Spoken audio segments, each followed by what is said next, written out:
female. She's known case of mild bronchial asthma on occasional albuterol inhalers.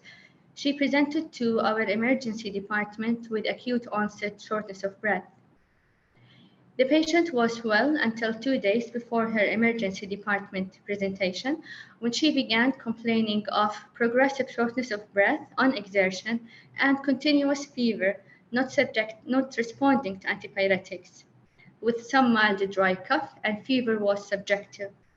The patient had no notable history of rhinorrhea, cyanosis, headache, altered mental status, skin rash, or drug or chemical agent ingestion. Past medical history was significant for mild asthma, and that was diagnosed almost at the age of 2 years old, and severe neonatal jaundice. Severe neonatal jaundice that required capsular phototherapy. The mother was not sure if the patient had received a blood exchange transfusion, and she neither knows what was the cause of her neonatal jaundice and at what date did it appear. She has no idea. The mother also mentioned that the patient have had chronic scleral icterus, however, she did not seek medical advice. The child was scheduled for follow-up appointments after her NICU graduation and follow-up appointments for the bronchial asthma, but she did not show in any of them. So the child was born into a poor and uneducated family. There's positive first-degree consanguinity between the parents. The mother is 34 years old. She is a housewife and is uneducated. She's a carrier to an unknown hemoglobinopathy. She doesn't know what type is it. However, she mentioned that she has a hemoglobinopathy. The father is 35 years old. Again, he's uneducated and he works as a school guardian. He's carrier to an unknown hemoglobinopathy. The spouse have 4 healthy children, 2 sons and 2 daughters. Neither of them had neonatal jaundice, nor required phototherapy at birth. And there is a strong family history of sickle cell disease and bronchial asthma, none required splenectomy. So upon receiving the patient in our ER, she was hypoactive, conscious, and alert. The patient was in moderate respiratory distress. She had mild scleral icterus and pale skin tone. She was tachycardic, as it's obvious by her heart rate. It is 133 beats per minute. Tachypneic, 48 breaths per minute, and she was desatting to 88% on room air. She was afebrile. As for her anthropometric measures, her weight was 2 standard deviations below the 3rd percentile. Her height was at the 5th percentile. Head circumference was at the 25th percentile. So when we assessed the patient, her PRAM score was 6. She had decreased air entry bilaterally with diffuse expiratory wheezing and subcostal retractions. However, there was no cyanosis. She had a splenomegaly. It was 5 centimeters below the costal margin. And however, it was not crossing the midline to the right side. There was no cardiac gallop. The patient was well perfused and well hydrated. As for the systemic examination, it was unremarkable I would like to stress again on cyanosis. There was no hepatomegaly, no lower limb edema, and low lymphadenopathy as well. So in summary, she's a 3-year-old girl, known case of bronchial asthma on Ventolin PRN and chronic scleral icterus. She had 2 days history of progressive shortness of breath, fever, and hypoactivity. She's an NICU graduate due to severe neonatal jaundice, requiring capsular phototherapy. Physical examination was remarkable for scleral icterus, pale skin tone, splenomegaly, and moderate respiratory distress with bilateral diffuse expiratory wheezing. So our differential diagnosis by then was bronchial asthma exacerbation by URTI, with thought of pneumonia and acute hemolytic crisis with the splenomegaly that she had. So at the emergency department, we placed the patient on 15-liter oxygen by non-rebreather mask. She was on full asthma exacerbation management, and blood samples were collected. However, we noticed that when we placed the patient on the oxygen, she had her oxygen improved to 92%. VBG, so we did VBG for the patient, and it was remarkable for methemoglobinemia. So when we saw this result of methemoglobinemia, we made a methemoglobinemia diagnosis was made, and we continued with the rest of the investigations. So CBC with retic count, as you could see, it showed severe hypochromic microcytic anemia with high RDW, and the retic count was 7.9 as well. It was high. Reticulocyte index was 3.5%. As for the serum chemistry, we did it to rule out hemolysis. We wanted to check the liver function test, LDH, and ferritin levels, and they were all within normal. Urine dipstick was done as well as part of the hemolytic crisis workup, and it was unremarkable. So at the emergency department, after receiving the result of methemoglobin of 7%, we made a diagnosis of methemoglobinemia. However, given as we're going to proceed through the slides, we thought that this methemoglobinemia, it wasn't the real cause for her respiratory distress. Our first differential, or we treated her as a case of bronchial asthma exacerbation, rather than tackling the management of methemoglobinemia, and we're going to know why as we go on. So we continued the asthma exacerbation management, we continued her IV hydration, and we admitted the patient into high dependency unit. So methemoglobinemia, it's an altered state of hemoglobin where the ferrous hemoglobin, which is Fe2, it is oxidized to the ferric state Fe3. And this ferric hemes of methemoglobinemia, they do not bind oxygen. So this produces the left shift on the oxyhemoglobin diassociation curve. So the corresponding ferroglobins in the tetramers, they shift the oxygen diassociation curve to the left side. So this shift, it leads to increased affinity of the ferrous ion for oxygen, and thus impaired oxygen release into the tissues.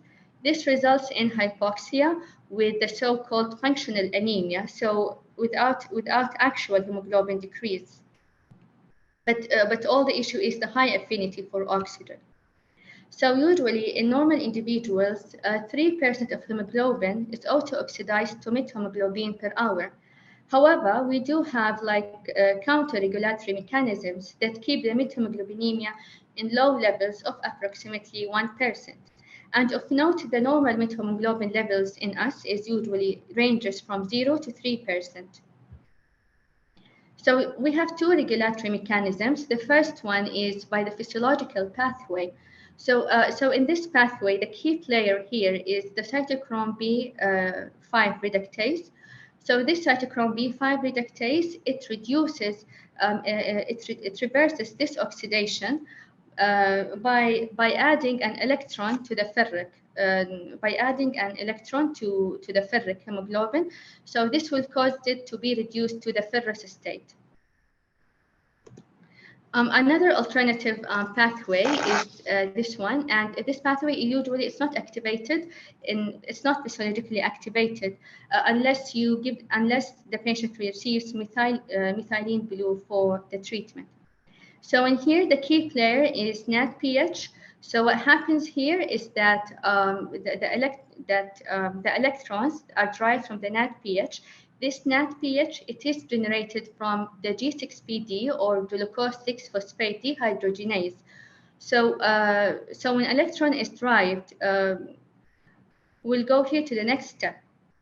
However, there is normally no electron acceptor that is present in the RBCs to interact with this NADPH.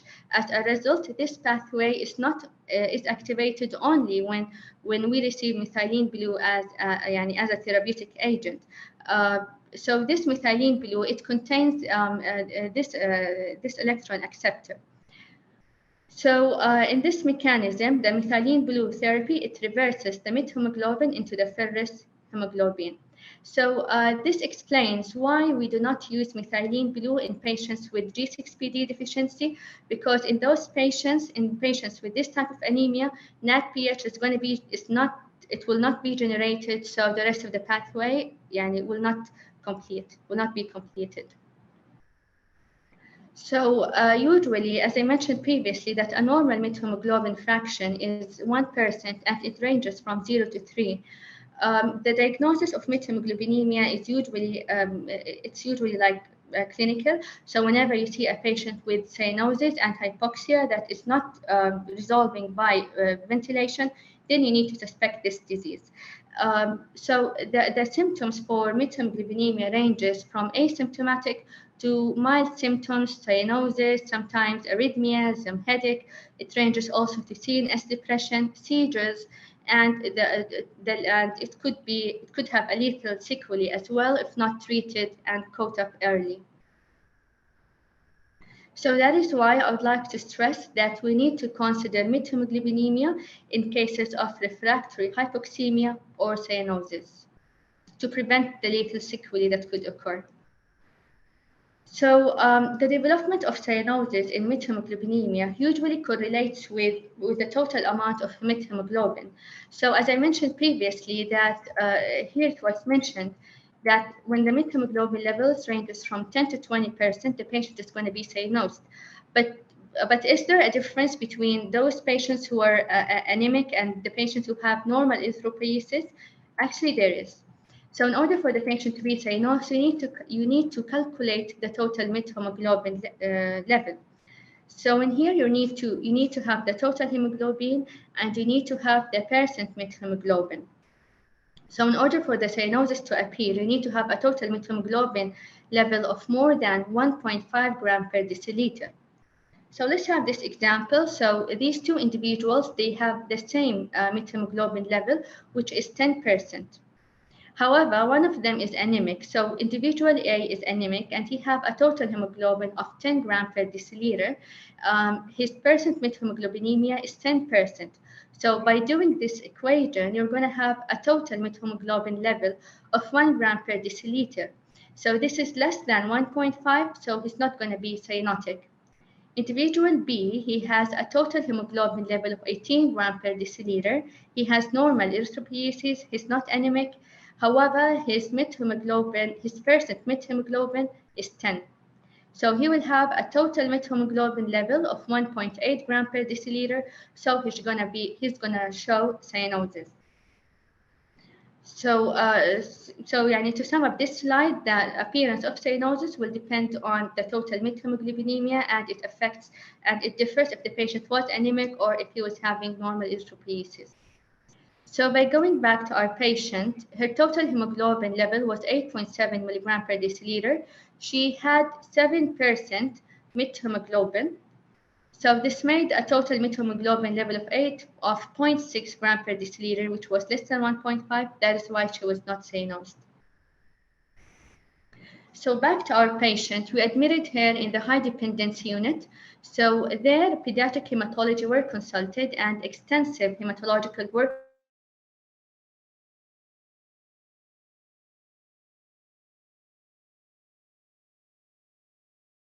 So peripheral blood smear was done for her, hemoglobin biochemical analysis, G6PD level, and we interviewed the parents again. So peripheral blood smear, it showed hypochromasia with many microcytes, target cells, and few spherocytes, and this goes with hemolysis. G6PD level was negative, and the hemoglobin electrophoresis, it was remarkable for hemoglobin H. So when we received the results of hemoglobin H, a confirmatory genetic testing was warranted. So on further questioning the parents, they mentioned that the national compulsory premarital screening for common genetic blood disorders and infectious disease were incompatible for both spouses. Each of the couple is a carrier for a hemoglobinopathy. Genetic counseling was provided by them. Nevertheless, they chose to continue to proceed with their marriage. So, is there any relationship between methemoglobinemia and hemolysis? So, before we answer this question, I would like to give you a background about hemoglobin H. So, alpha thalassemia. It is moderate to severe form of non-transfusion dependent thalassemia, and it is inherited in an autosomal recessive pattern.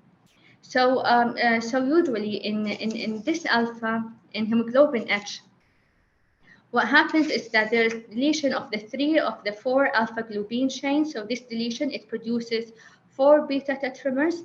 Those beta tetramers, they have very high affinity for oxygen. So as you could see here, the hemoglobin H or beta tetramers, they are highly unstable and they have a very high affinity for oxygen. So with this high affinity, these cells, this unstable hemoglobin is it is exposed for spontaneous oxidation. It is prone for oxidation. So this oxidation produces methemoglobinemia. Methemoglobinemia, again, with it does not carry an oxygen, so this will produce the intracellular RBC inclusions or the Heinz bodies. These intracellular RBC inclusions, they cause membrane damage for the mature RBCs. This membrane damage will cause premature hemolysis and phagocytosis. So as you could see here, these are the Heinz bodies or the RBC inclusions, which will cause the membrane damage and the premature hemolysis for them. So this diagram, it elucidates that patients with unstable hemoglobin, usually they're going to have high levels of methemoglobinemia due to the ongoing hemolysis. So patients with unstable hemoglobin, they suffer an abnormally high levels of methemoglobin owing to the intracellular RBC inclusions. So when should we treat methemoglobinemia? So usually there's a specific criteria. If the patient was asymptomatic, then you need to treat him if the methemoglobinemia was more than 3%. However, if the methemoglobin level was more than 20% and the patient was symptomatic, then you need to treat him. And the third criteria is methemoglobin levels of more than 10% in patients with significant anemia, lung disease, and cardiac disease, if they were having underlying comorbidities. So the cornerstone for managing methemoglobinemia is discontinuing the offending agent or the drug that you suspect have caused this acquired methemoglobinemia.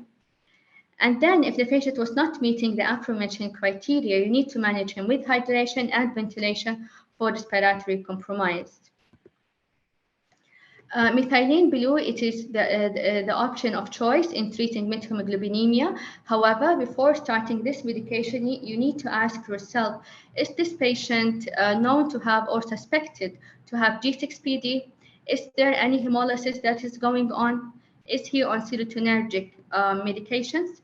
Or is this methemoglobinemia due to dapsone toxicity? So we need to avoid methylene blue in these conditions in order to avoid the paradoxical hemolysis. So usually methylene blue, usually it's not advised to repeat. It's not advised to check the methemoglobin levels by co-oximetry after giving them methylene blue, because the co-oximetry is going to detect methylene blue as methemoglobinemia. That is why we prefer to observe for the clinical improvement after giving the methylene blue. So if there was no rapid clinical improvement or the patient had paradoxical complications, then you've got another lines for treatment, such as blood transfusion and exchange transfusion. And actually some centers, some centers, they prefer to start with the packed RBC transfusion in anemic patients rather than methylene blue or hyperbaric oxygen in severe forms. So these are the Sulfat et al. In 2019, he reported a case of a male patient who developed gross hematuria following the administration of methylene blue for 8 continuous days. G6PD result was normal. Peripheral blood smear showed Heinz bodies, and he was treated with multiple blood transfusions. On the follow-up after 2 months, G6PD was repeated again, and it was deficient in this patient. Another complication is another benign complication is the blue-green colored urine. So Cortilazzo, in 2021, he reported a case of a 12-year-old boy who had green urine, and it was attributed to the methylene blue administration through rectal enema prior to his colonoscopy. So is there any difference between methylene blue and ascorbic acid? Ascorbic acid, usually we treat with ascorbic acid if you suspected that the patient was having hemolysis or absent toxicity. I mean, like, we use ascorbic in any of the mentioned causes, in any of the mentioned contraindications for methylene blue. So available evidence on their relative efficacy, usually it comes from the case reports or small series. So methylene blue, it works faster than ascorbic acid, and it is generally preferred due to its rapid onset of action. In contrast, ascorbic acid usually requires multiple doses, and it may take 24 hours or more in order to lower the methemoglobin levels. So by going back to our patient, was our patient a candidate for treatment? So just a quick reminder, her methemoglobin level was 7. She had respiratory symptoms, and she had an underlying pulmonary condition, which was her bronchial asthma, and hematological comorbidity, which was the hemoglobin H. Nevertheless, we thought that her respiratory symptoms were due to the bronchial asthma exacerbation rather than due to the methemoglobin or anemia. Because, as I mentioned earlier, that her hemoglobin H, it will cause ongoing circle of hemolysis, ongoing circle of methemoglobin production, and her methemoglobin level was not that high; it was only 7%. So in the high dependency unit, we continued to place the patient on non-rebreather mask with IV hydration. We continued her asthma management. The patient improved. We discontinued the oxygen the day after admission. We discharged her with close follow-up for genetic study and to repeat the G6PD activity again with CBC testing. And we also gave an appointment for the parents to check to do electrophoresis for them. Unfortunately, she did not show up. So my take-home message from this talk is that methemoglobinemia, given its potential lethal sequelae, should be considered for profoundly hypoxic patients. And patients with hemoglobinopathies, they tend to have higher levels of methemoglobinemia. However, symptoms might appear late. Therefore, they are candidates for treatment even with lower levels of methemoglobinemia if they were symptomatic. Thank you.